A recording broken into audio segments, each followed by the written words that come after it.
প্রতিদিন সকালে আমি যখন আয়নার সামনে দাঁড়াই, একটা মানুষকে দেখি। সেই মানুষটা আমি নিজেই।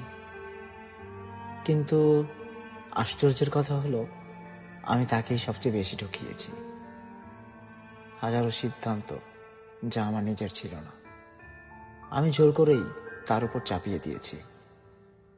বলেছি মেনে নাও, সহ্য করো, স্যাক্রিফাইস করো।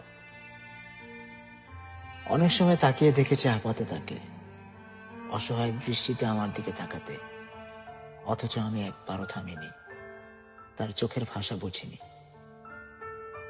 আয়নায় ভেসে ওঠা সেই প্রতিচ্ছবিটার সাথে আমি একের পর এক অন্যায় করেছি।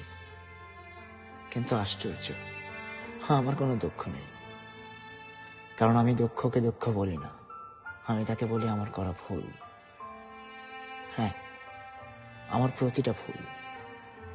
আমার প্রতিটা ভুল আমাকে ছুড়ে দিয়েছে দুঃখের ভয়ঙ্কর সমুদ্রে। আজ আমি জানি, জন্মের সময় আমি কোনো দুঃখ নিয়ে আসিনি।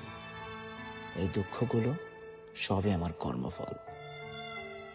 এ যেন নিজের সাথে এক অন্তহীন যুদ্ধ, যেখানে পরাজিতও আমি আর বিজয়ীও আমি।